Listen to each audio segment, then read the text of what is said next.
Hello everyone and welcome to GS fighters. उम्मीद करता हूँ आप सभी बहुत बढ़िया होंगे। दोस्तों, आज हम बात करेंगे यूपीएससी ईपीएफओ एग्ज़ाम के बारे में, जो कि 2025 में इसके लिए बहुत जल्द वैकेंसी आपको देखने को मिलेंगी। इसी मंथ आपको ये जो है नोटिफिकेशन देखने को मिल जाएगा।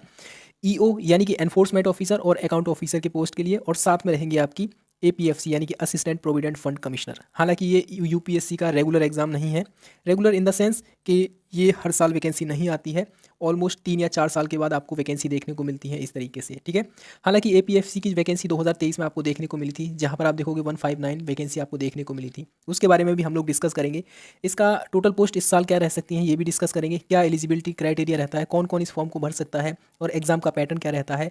यकीन मानिए, ये यूपीएससी का एक ऐसा एग्जाम है जो कि आपको सिंगल डे एग्जाम में ही, यानी एक ही एग्जाम में आपको असिस्टेंट प्रोविडेंट फंड कमिश्नर बना देता है। यानी क्लास 1 गेजेटेड ऑफिसर होती है, एक एग्जाम देना है, वो भी ऑब्जेक्टिव टाइप देना है, जिसमें 4 ऑप्शन होंगे, एक ऑप्शन आपको टिक करना है, ठीक है।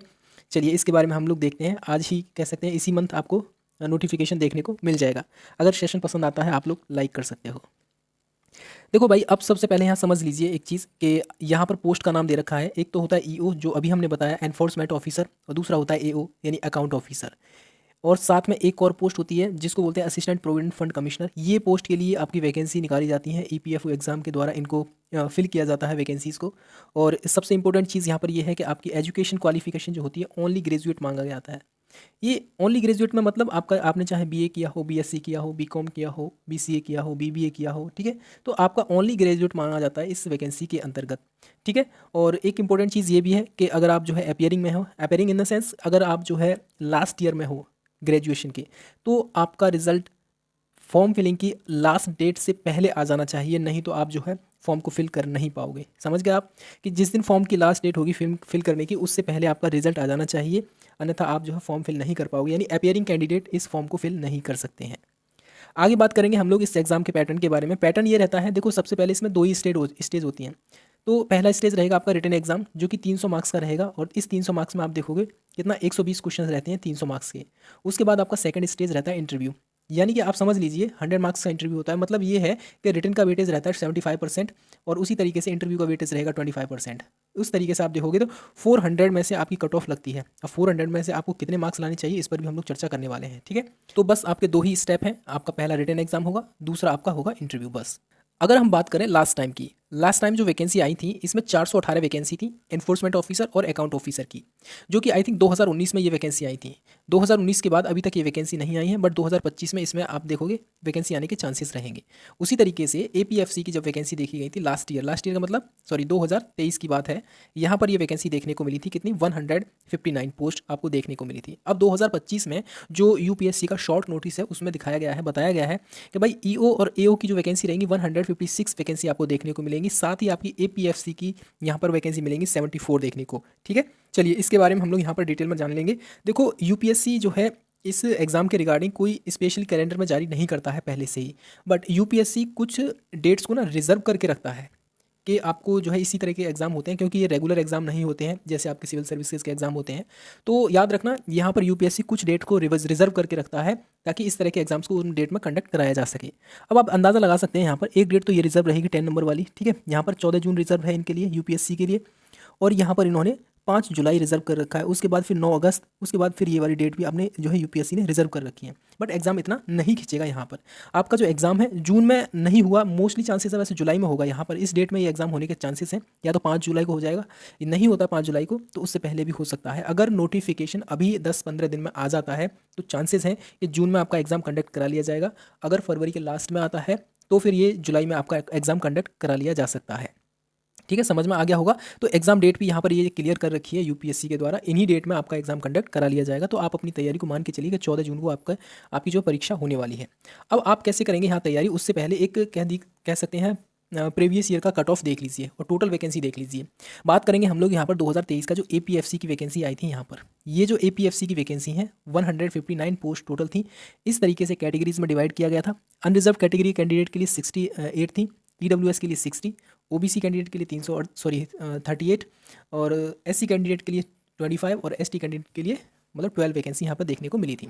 जो हमारा रिटन एग्जाम हुआ था जिसमें 300 नंबर का वेटेज रहता है, जिसमें 120 क्वेश्चंस आते हैं, उसमें से ये जो कट ऑफ लगी थी यहाँ पर इस तरीके से देखेंगे, अनरिजर्व के लिए 178.33 ये कट ऑफ गई थी। बाकी का कैटेगरीज का आप देख सकते हैं यहाँ पर EWS, OBS, OBC और SC ST इन सब का आप देख सकते हैं। उसके बाद जब इंटरव्यू होता है, सेकंड स्टेज आपका इंटरव्यू का रहता है, उस इंटरव्यू में आप देखोगे 100 में से जनरल कैंडिडेट ने मिनिमम 50 नंबर प्राप्त किए हैं।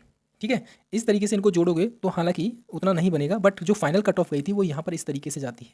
यानी कि जो फाइनल कट ऑफ थी कितने में से 400 में से फाइनल कट ऑफ जाती है किसकी, अनरिजर्व कैटेगरी के कैंडिडेट की 257.50 ये उसकी कट ऑफ रहती है फाइनल। अब यहाँ पर जो वैकेंसी है APFC की बात की हमने, और इस बार APFC की वैकेंसी कितनी है, 74 वैकेंसी रहेंगी। तो कहीं ना कहीं ये देखा जाए ये कट ऑफ जो है बढ़ेगी ही। तो आप ये अंदाज़ा लगा के रखिए कि भाई आपको किसी भी हालत में 280 से नीचे नहीं लाने हैं अगर आपको असिस्टेंट प्रोविडेंट फंड कमिश्नर बनना है तो 400 में से 280 मिनिमम आपको लेकर आने पड़ेंगे हर हाल में। ठीक है, उसी हिसाब से अपनी तैयारी को जारी कर सकते हैं। और तैयारी करने के लिए UPSC का ये सिलेबस रहेगा यहाँ पर। देखो भाई, हालांकि ज़्यादा अंतर नहीं है EO AO के सिलेबस में और आपका APFC के सिलेबस में। सबसे पहले हम बात कर लेते हैं यहाँ पर एनफोर्समेंट ऑफिसर और अकाउंट ऑफिसर का जो सिलेबस है उसमें। इसमें जनरल इंग्लिश पूछ रहा है। जनरल इंग्लिश में आप देखोगे जो वोकैब होता है, कॉम्प्रीहेंशन होता है, रीडिंग कॉम्प्रीहेंशन होता है, पैसेज होता है, और आपका जो ग्रामर वाला सेक्शन रहता है वो आपको यहाँ पर देखने को मिल जाएगा। उसके बाद इंडियन कल्चर है, हेरिटेज, फ्रीडम मूवमेंट है, यानी कि मॉडर्न हिस्ट्री है, करंट अफेयर्स है, करंट अफेयर्स भी रहेगा इसमें, इंडियन कल्चर भी रहेगा। उसी के साथ आप देखोगे पॉपुलेशन डेवलपमेंट एंड ग्लोबलाइजेशन, प्रशासन जो होता है, गवर्नेंस एंड कॉन्स्टिट्यूशन। उसके बाद present trend in Indian economy, मतलब यहाँ पर ये है कि जो बजट है और कह सकते हैं इकोनॉमिक सर्वे वगैरह होता है, वहाँ से सवाल आपको देखने को मिल जाएगा। और ये वाला जो सेक्शन है आप देखोगे यहाँ से, ये वाला जो सेक्शन है ये अकाउंट वाला सेक्शन है। अब यहाँ पर accounting and auditing, industrial relation, labour laws, insurance, basic knowledge of computer application, general science का रहेगा, मैथमेटिक्स एंड रीजनिंग यहाँ पर रहेगा आपका। मैथमेटिक्स रीजनिंग के 25 से 30 क्वेश्चन आते हैं, आप थोड़ी प्रैक्टिस कर लेना। UPSC के जो PYQs हैं उनको जो है प्रैक्टिस कर लेना, हो जाएगा आराम से। उसके बाद social security in India, social security से रिलेटेड जो केंद्र सरकार के द्वारा योजनाएं चलाई जा रखी होती हैं तो आप उन पर ज़्यादा फोकस कर लेना, क्योंकि स्कीम्स जो होती हैं वहाँ से डायरेक्ट क्वेश्चन बनता है यहाँ पे। ठीक है, आप सबसे अच्छा सोर्स रहेगा, PYQs को एनालिसिस कीजिए। अब बात करेंगे हम लोग यहाँ पर APFC के बारे में। असिस्टेंट, देखो यहाँ पर assistant public provident fund commissioner जो होता है उसके बारे में सेम रहेगा। इंग्लिश तो सेम ही है सभी वहाँ पे भी और यहाँ पे भी, बस यहाँ पर क्या है कि मॉडर्न हिस्ट्री को रख दिया है। और वहाँ पर क्या था आप देखोगे, यहाँ पर आपका ये था इंडियन कल्चर के बारे में और हेरिटेज के बारे में यहाँ पर। ठीक है, लेकिन यहाँ पर क्या है, ओनली मॉडर्न हिस्ट्री को उन्होंने कवर किया है। तो मॉडर्न हिस्ट्री को आप लोग कवर कर सकते हो। करंट इवेंट्स यानी करंट अफेयर्स रहेगा आपका, इंडियन पॉलिटिकल सिस्टम रहेगा यहाँ पर, इकोनॉमी रहेगा आपका, जनरल अकाउंटिंग प्रिंसिपल्स रहेगा यहाँ पर। इस तरीके से ये वाला जो सेक्शन है आप ये समझ लीजिए यही आपको ज़्यादा पढ़ना पड़ेगा, वरना UPSC की जो तैयारी कर रहे होते हैं कैंडिडेट उनके लिए आप देखा जाए तो history, polity, geography, current affair, science ये सब ऑलरेडी पढ़ रहे होते हैं वो साथ के साथ में ही। ठीक है, बट ये थोड़ा सा अलग से पढ़ना पड़ेगा। और ये पढ़ने का सबसे अच्छा तरीका ये है कि आप PYQs को उठाइए, क्वेश्चंस का लेवल देखिए। यकीन मानिए क्वेश्चंस का लेवल बहुत ईजी है। इसके अकॉर्डिंग आप देखोगे लेबर लॉस पढ़ लीजिए, लेबर लॉ से डायरेक्ट क्वेश्चन बनता है वहाँ से। ठीक है, उतना डेप्थ में क्वेश्चन नहीं पूछा गया है। आई थिंक मैंने भी दिया था लास्ट टाइम APFC का एग्जाम, तो वहाँ देखा गया कि ये जो पोर्शन है ना यहाँ से फैक्चुअल क्वेश्चन पूछा है, फैक्चुअल एकदम, यहाँ से कोई कंसेप्चुअल क्वेश्चन नहीं पूछता है। और सोशल सिक्योरिटी जो केंद्र सरकार की द्वारा योजना चलाई जा रखी होती हैं सोशल सिक्योरिटी से रिलेटेड, वहाँ से डायरेक्ट क्वेश्चन बना है। तो आप इस चीज़ को देखकर घबराइए मत, सिंपल पूछा जाता है। PYQs को एनालिसिस कीजिए, उसी के आधार पे जो है आप अपनी तैयारी इनको कवर कीजिए टॉपिक्स को। ठीक है, चलिए ये रहा आज का सेशन कैसा लगा ज़रूर अपनी राय कमेंट सेक्शन में दीजिए। पहली बार आए हो GS फाइटर्स पर तो चैनल को सब्सक्राइब जरूर कर लेना भाई। ठीक है, इसी तरह के और भी अपडेट्स पाने के लिए मिलेंगे अनदर अपडेट के साथ। तब तक के लिए जय हिंद, जय भारत।